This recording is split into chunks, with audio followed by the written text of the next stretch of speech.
510 দিন জেল হেফাজতে থাকার পর অবশেষে জামিন দিয়েছে আদালত। তার বিরুদ্ধে মিথ্যে অভিযোগ দায়ের করা হয়েছিল এসটিএফ এর তরফে। একটি মামলা সংক্রান্ত বিষয়ে মঙ্গলবার এমনই জানালেন অভিযুক্তের পক্ষের আইনজীবী সৈকত চট্টোপাধ্যায়।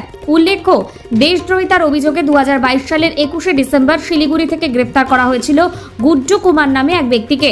তিনি বিহারের বাসিন্দা। 510 দিন ধরে জেল হেফাজতে থাকলেও এই মামলার ক্ষেত্রে কেন্দ্র ও রাজ্যের অনুমোদন প্রয়োজন।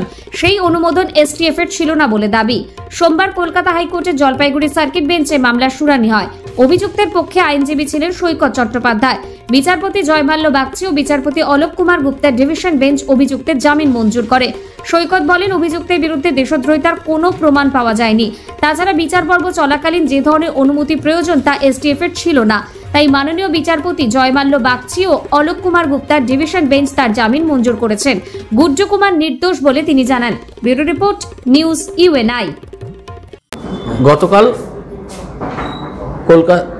কলকাতা হাইকোর্টের সার্কিট বেঞ্চ, যেটা জলপাইগুড়িতে রয়েছে, সেখানে ডিভিশন বেঞ্চে অনারেবল জাস্টিস জয়মাল্য বাগচি এবং অনারেবল জাস্টিস অলোক কুমার গুপ্তার ঘরে new Jalpaiguri police station case number 1327 of 2022, 1327 of 2022 সেই কেসটি ওঠে। যেখানে আপনারা অনেকেই হয়তো জানেন, বা আপনারা যদি মেমোরি রিক্যাপচুলেট করেন, রিফ্রেশ করেন, আপনারা জানতে পারবেন যে 21/12/2022 গুড্ডু কুমার বলে একজন ব্যক্তি, যিনি বিহারের বাসিন্দা, তাকে শিলিগুড়ির একটি ভাড়া বাড়ি থেকে গ্রেপ্তার করা হয় অফিসিয়াল সিক্রেসি অ্যাক্টে দেশদ্রোহিতার অভিযোগে। এবং তিনি বিগত 510 দিন ধরে তিনি জেল কাস্টডিতে রয়েছেন। তা ওনারা আমাকে এনগেজ করেছিল ওদের লয়ার হিসাবে। তা আমি গতকাল মহামান্য বিচারপতি জয়মাল্য বাগচি এবং জাস্টিস অলোক কুমার গুপ্তার ঘরে তার শুনানি করি। এবং সেখানে যে পয়েন্টটা আমি তুলে ধরি সেটা হচ্ছে যে অফিসিয়াল সিক্রেসি অ্যাক্টে চার্জশিট জমা হতে পারে, কিন্তু চার্জশিট জমা হওয়ার পর কেন্দ্রীয় সরকার বা রাজ্য সরকারের অনুমোদন লাগে এর বিচার পর্ব করবার জন্য, যেটাকে আমরা বলি স্যাংশন। কিন্তু আমরা 20শে মার্চ 2023-এ চার্জশিট জমা পড়েছে, কিন্তু আজ অবধি তার কোনো স্যাংশন আসেনি এবং স্যাংশন ছাড়াই বিচার পর্ব করা সম্ভব নয়।